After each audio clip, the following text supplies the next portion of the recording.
The warning wasn't just a piece of advice. It was a survival protocol. Before my boots even touched the metallic floor of Outpost Zenith, 6 different security droids had scanned my vitals, and a grizzled commander with a scar running through his cybernetic eye had gripped my shoulder hard enough to bruise. He didn't say welcome. He didn't ask for my clearance. He simply leaned in, his breath smelling of recycled oxygen and synthetic coffee, and hissed 3 words that would haunt every step I took on this station. Do not look. But humans are a curious species. It's our greatest strength and our most dangerous flaw. They told me that Princess Elara of the Valerion Hegemony wasn't just royalty. She was a biological weapon of pure psychic grace. To speak to her was to invite a mental collapse. To touch her was to start an interstellar war. The entire station was a pressure cooker of dread, a floating cathedral of titanium and glass where the very air felt heavy with the weight of 1,000 unspoken rules. The ambassadors walked on eggshells, their eyes glued to the floor, terrified that a stray glance toward the Valerian sector would be interpreted as an act of aggression. I was just a junior xenolinguist, a nobody sent to translate trade manifestos that no one would ever read. I wasn't supposed to be anyone's hero. I certainly wasn't supposed to be the one who broke the silence. The Valerian were legends of the void beings of light and silver who viewed humanity as little more than loud, chaotic children. They lived in the silence of the high towers, separated from us by energy shields and ancient prejudices. Yet, the moment I stepped into the Grand Observation Lounge, I felt it. A pull. Not of gravity, but of something far more primal. The lounge was empty, save for the distant hum of the station's life support and the shimmering stars of the Orion Nebula bleeding through the reinforced quartz. Everyone was at the gala, terrified to breathe the same air as the cold goddess. I sat in the furthest corner, nursing a lukewarm ration of tea, staring out at the abyss. That's when the heavy pressurized doors at the far end hissed open. The temperature in the room didn't just drop. It crystallized. I didn't turn around. I remembered the commander's grip. I remembered the droids.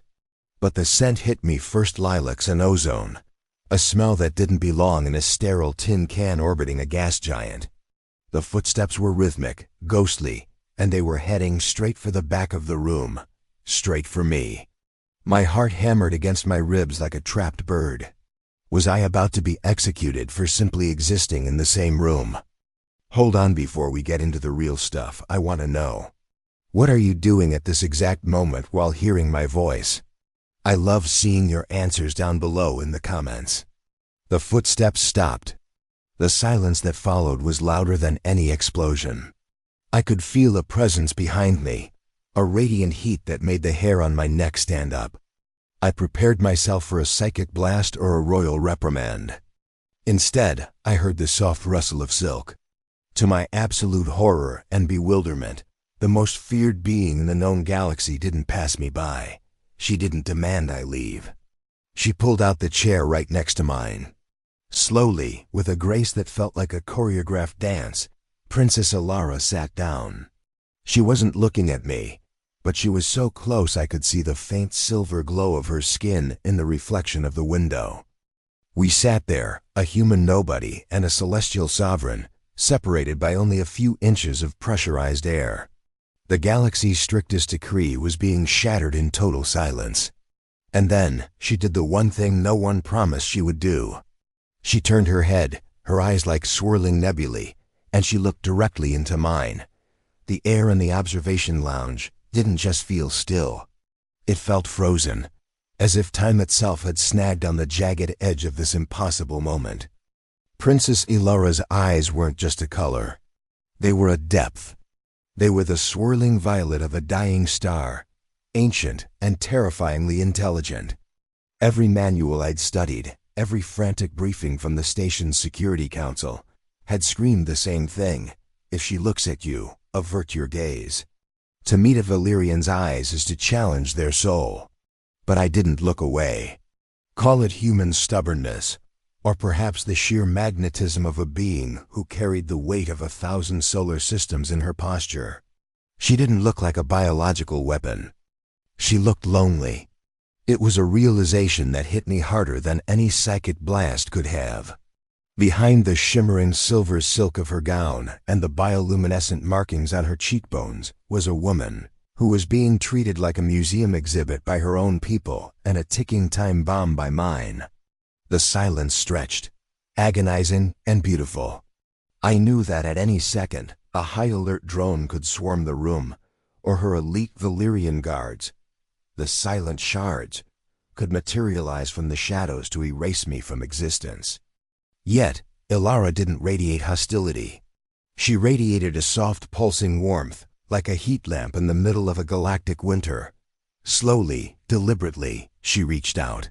Her fingers were long, tapering to points that shimmered like polished chrome. She didn't touch me, not yet, but she pointed toward the Orion Nebula burning bright through the quartz.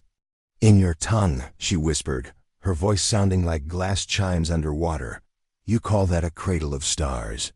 In mine, it is called the tears of the First Mother." My breath hitched. She had spoken to me. A junior translator with a stained uniform and a heart rate that was probably triggering every medical alarm on the station. According to the Zenith protocols, I was supposed to stand up, bow until my forehead touched the deck, and retreat without a word. Instead, I leaned slightly closer, the scent of ozone and lilacs now filling my lungs, making my head swim with a dangerous sort of courage. "The First Mother must have been very sad," I replied, my own voice sounding raspy and hopelessly fragile compared to hers. Or perhaps she was just overwhelmed by the beauty of what she'd created. For the first time in recorded history between our two species, a Valerian princess did something strictly forbidden by her caste. She smiled. It wasn't a wide, human grin, but a subtle curving of her lips that sent a jolt of electricity through the floorboards. It was a smile of recognition, a bridge built over an abyss of 1,000,000 light years. But as quickly as the warmth appeared, it vanished. Her expression clouded, and she looked toward the heavy doors of the lounge. She leaned in closer, her silver skin practically touching my shoulder. The heat coming off her was intense now, a physical manifestation of her power.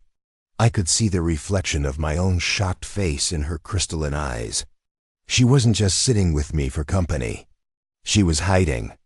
"They are coming for me," she murmured, her voice trembling with a hint of something very human, fear. "And if they find me sitting with a child of Earth, they will not just punish me. They will glass this station to ensure the contamination does not spread." My blood ran cold. The glorified floating anxiety attack was about to become a slaughterhouse. I looked at the door, then back at the most beautiful, dangerous woman in the galaxy. I had two choices: run and save myself, or stay and face the wrath of an empire. The choice felt like stepping off a cliff into a vacuum. If I stayed, I was committing high treason against two empires simultaneously. If I ran, I was leaving a goddess to drown in her own isolation. My heart hammered a frantic rhythm against my ribs, the unmistakable drumbeat of human adrenaline. I didn't move. I didn't even blink. Instead, I reached out and did the unthinkable. I placed my hand on the cold, metallic table, just inches from hers. "Then let them come," I said, the words feeling heavier than the lead shielding on the station's reactor. In my culture, we have a saying, "The stars are bright, but they are cold. No one should have to watch them alone, especially not someone who carries their light in her eyes." Elara's breath hitched, a sharp musical sound that vibrated in the very marrow of my bones. She didn't pull away. Instead, she did something that would have turned the station commander's hair white. She moved her hand. Her long, silver-tipped fingers slid across the table, ghosting over my skin. The contact wasn't cold. It was an electric surge, a data dump of pure emotion that bypassed my ears and went straight into my soul. I saw flashes of silver cities, of silent hallways where no one ever laughed, and the crushing weight of a crown made of frozen light. She was the pinnacle of her evolution, yet she was starving for a single moment of genuine connection. The Valerion Hegemony traded in logic, in psychic resonance, and in absolute order. They had forgotten what it felt like to simply be. But as our fingers finally locked, the station's emergency lighting suddenly flickered from a calm blue to a jagged, pulsing crimson. The silent shards, her personal guard, had breached the sector. The heavy doors at the far end of the lounge didn't just open. They were vaporized by a concentrated pulse of white energy. 3 figures stepped through the smoke. They were taller than men, encased in armor that looked like it had been carved from the heart of a neutron star. Their faces were hidden behind faceless visors that reflected nothing but the flickering red emergency lights. They didn't carry guns. They carried will blades, weapons that didn't cut the body, but severed the mind from the nervous system. "Princess," the lead guard projected, his voice a psychic boom that made my nose bleed instantly. "The contamination is detected. Step away from the primitive, or we shall be forced to sanitize the area." I felt the metallic tang of blood in my mouth. My vision blurred, and the pressure in my skull felt like a hydraulic press. This was the end. A junior linguist erased from history because he couldn't keep his eyes on the floor. I tried to stand, to perhaps shield her with my own fragile carbon-based body, but Elara's grip on my hand tightened. It wasn't the grip of a frightened girl. It was the grip of a sovereign who had finally found something worth fighting for. She stood up, pulling me with her. As she rose, the bioluminescent markings on her skin flared from a soft silver to a blinding, incandescent gold. The air around us began to hum with a frequency so high it shattered the glass tea ration on the table. She didn't look at the guards. She looked at me, a defiant spark in her nebula eyes. "He is not a primitive," she commanded, her voice no longer a whisper but a roar that harmonized with the station's very hull. "He is the first soul in 3 centuries who has looked at me and seen a person instead of a puppet. If you wish to sanitize him, you must first go through the Empress-elect." The guards hesitated. For the first time in the history of the hegemony, the silent shards wavered. But the leader lowered his blade, the tip glowing with a lethal violet light. "The Empress-elect is compromised," he droned. "Protocol 9 Alpha. Eliminate the source of the deviation," he lunged. The world didn't slow down, it shattered. The lead guard moved with a speed that defied human biology. A blur of silver armor and violet energy aimed directly at my throat. I didn't even have time to flinch. I felt the heat of the will blade ionizing the air inches from my face, a scent of scorched ozone filling my lungs. But the blow never landed. With a flick of her wrist, Elara sent a wave of shimmering kinetic force rippling through the air. It wasn't a punch or a blast. It was a folding of space itself. The armored giant was lifted off his feet as if he weighed nothing, slammed back against the reinforced quartz window with a sound like a falling mountain. The glass groaned, micro-fractures spiderwebbing behind his head, reflecting the distant, uncaring stars. "I told you," Elara said, her voice dropping to a terrifyingly calm register that vibrated in my chest. "He is under my protection." The other 2 guards didn't hesitate. They were programmed for one thing, the preservation of the bloodline's purity, even if it meant destroying the individual. They crossed their blades, creating a lattice of energy that hummed at a frequency designed to liquefy human organs. I felt my knees buckle. The sheer psychic pressure was like being underwater at the bottom of a Jovian ocean. My vision began to tunnel, the edges of the room turning black. I looked up at Elara. She was glowing, not just her skin, but her entire silhouette was a beacon of golden defiance. But I could see the strain. Fine lines of silver blood began to trickle from her nose. She was fighting her own elite protectors, the very beings designed to be her shadow. She was one woman against an empire's worth of indoctrination, and she was doing it for a human who barely knew her name. "Elara, stop," I wheezed, my lungs burning. "They'll kill you too." She didn't look back. "They have been killing me for 20 cycles, Elias," she said, using my name I hadn't even told her. "They killed my laughter. They killed my choice. They will not kill the first real thing I have felt since I was a child." With a roar of effort that sounded more like a star-going supernova than a human cry, she pushed forward. The golden light from her palms collided with the violet lattice of the guards. The explosion wasn't loud. It was a silent vacuum of energy that sucked the air out of the room. The lights on the station died. For a heartbeat, we were in total darkness, save for the dying embers of the nebula outside. Then, the emergency power kicked in a dim, sickly orange glow. The guards were gone, phased out by the sheer force of Elara's blast, likely teleported back to their holding ship in a state of molecular shock. But Elara was collapsing. The golden light was fading, her silver skin turning a dull, ashen gray. I caught her before she hit the deck. She felt lighter than she looked, her body radiating a fading heat. Her eyes fluttered, the swirling nebulae within them slowing to a crawl. In the distance, I could hear the heavy thud of human security boots, the station's cleanup crew.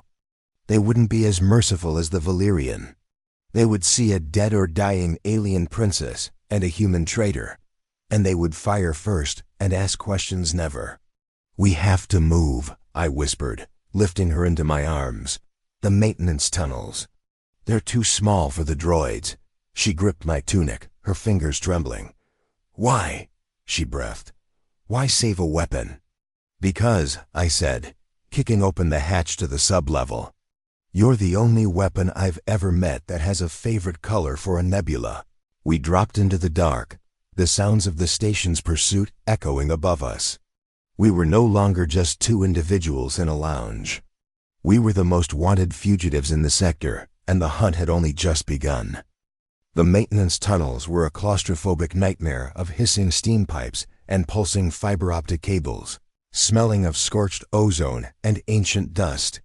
I carried Elara through the darkness, my own lungs burning with every ragged breath. Above us, the heavy rhythmic thud of mag boots vibrated through the steel ceiling. The station security teams were sweeping the sector with thermal scanners. To them, I was a kidnapper. To the Valerion, I was a thief who had stolen their crown jewel. "You can put me down," Elara whispered, her voice a fragile melody in the cramped space. Her skin was no longer glowing. It was a pale, translucent silver, like moonlight reflecting off a window. I leaned her against a vibrating coolant manifold. The orange emergency lights flickered rhythmically, casting long, distorted shadows against the grime-streaked walls. I didn't let go of her hand. I couldn't. Every time I tried to pull away, I felt a phantom ache in my chest, as if our nervous systems had been stitched together during that psychic explosion in the lounge. "They'll find us if we stay on the main grid," I said, checking the flickering holomap on my wrist combs. "There's a pressurized waste pod bay 3 levels down. It's automated. If we can override the launch sequence, we can get to the neutral zone before their long-range sensors recalibrate." Elara looked at me, her nebulae eyes searching my face with a devastating intensity. "You are risking everything," she murmured. "Your planet, your life, your very species standing in the hegemony. For a woman you met less than an hour ago. Why, Elias?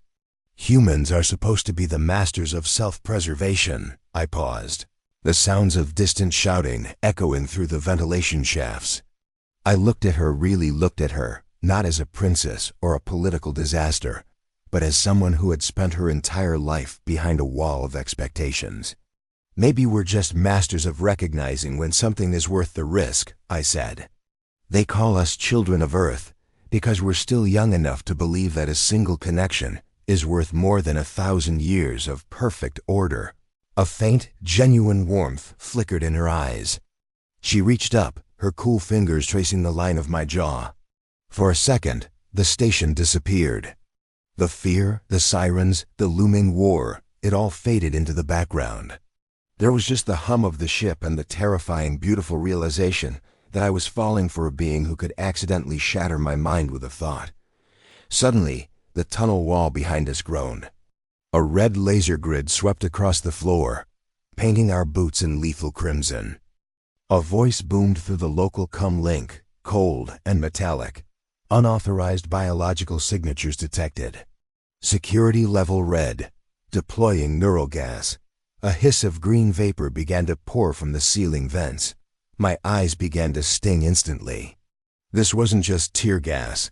It was a neurotoxin designed to paralyze. I grabbed Elara, pulling her closer to my chest, trying to shield her face with my jacket. "The vent!" Elara gasped, pointing to a heavy circular grate beneath the manifold. "It leads to the secondary cooling tanks. If we jump, the liquid will mask our heat signatures.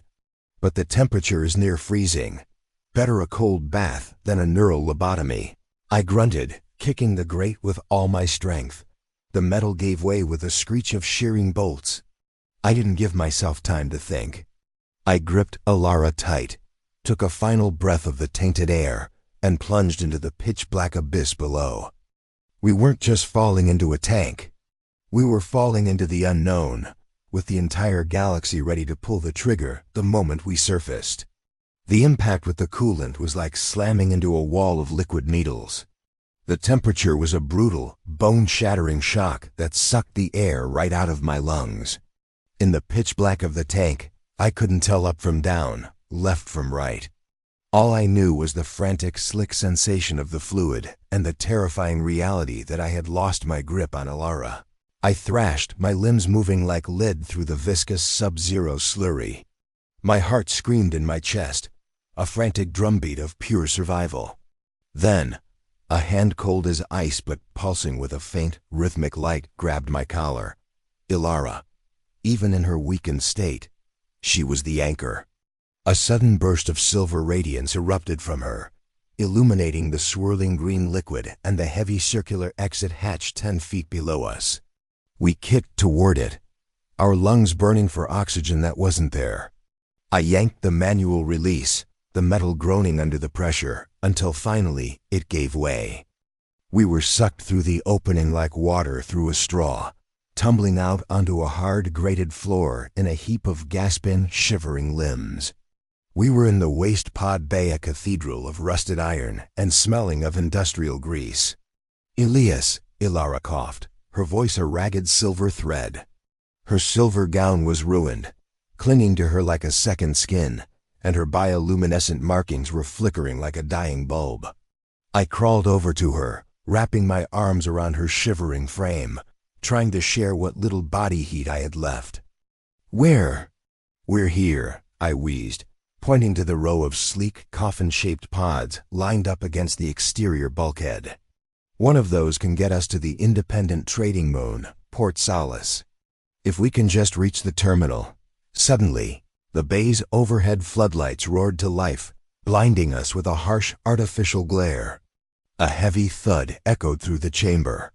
Standing between us and the pods was a figure I hoped I'd never see again.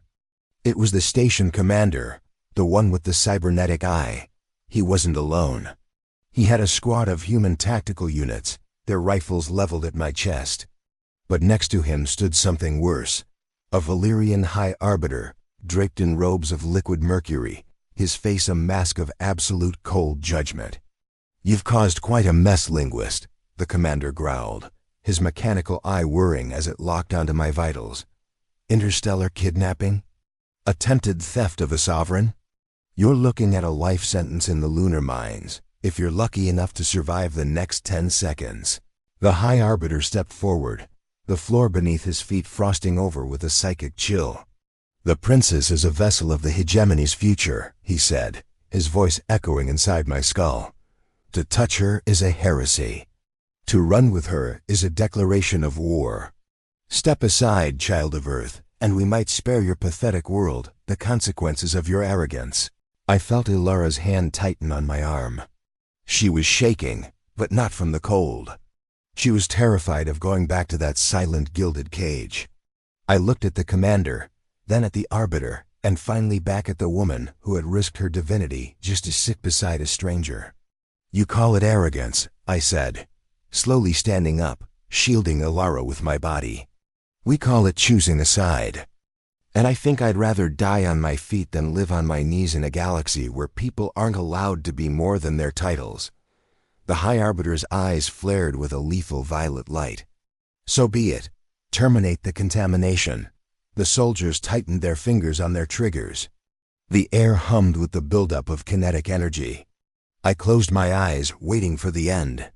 But instead of the roar of gunfire, there was a sound I never expected. The sound of a human heart beating, so loud it seemed to vibrate the very walls of the bay. The roar of gunfire never came. Instead, the very air in the waste pod bay began to ripple like a heat haze. The rhythmic thumping wasn't just my heart. It was a resonance, a frequency being projected from Elara that synchronized with every human heart in the room. The soldiers' rifles began to tremble in their hands. The station commander gripped his head, his cybernetic eyes sparking wildly as it tried to process a signal that wasn't digital, but purely, rawly emotional. "You speak of contamination," Elara said, her voice now a choir of 1,000 echoes, standing tall as her skin erupted into a blinding celestial gold. "But you are the ones who are sick. You have forgotten that power without empathy is just a slow death. I am not a vessel. I am a soul." With a wave of her hand, a pulse of golden light washed over the bay. It didn't hurt. It felt like the first warm day of spring after a decade of winter. The soldiers dropped their weapons, their faces slack with a sudden, overwhelming sense of peace. Even the High Arbiter recoiled, his mercury robes dulling as his psychic shield shattered against the sheer force of Elara's sincerity. "Go," the station commander whispered, his voice cracking. He looked at me, not as a criminal, but as a man who had seen a miracle. "Get her out of here before the fleet arrives. I'll tell them the pod malfunctioned." I didn't wait for a second invitation. I grabbed Elara's hand, and together we leapt into the nearest waste pod. I slammed the manual override, and with a violent hiss of hydraulics and a roar of thrusters, we were kicked out into the silent, beautiful vacuum of space. As the station shriveled into a tiny speck of light behind us, the pod's navigation computer locked onto the coordinates for Port Solace. We were drifting in a tiny tin can, two fugitives from two different worlds, with nothing but the stars for company. Elara leaned her head on my shoulder, her glow fading back into a soft, comforting warmth. The silence wasn't cold anymore. It was full of possibilities. "They'll never stop looking for us, you know," I said, looking out the small porthole at the infinite expanse. "I know," she murmured, her fingers interlaced with mine.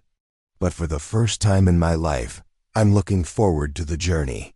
I looked at her and realized that the legends were wrong. The Valerion weren't gods, and humans weren't just children.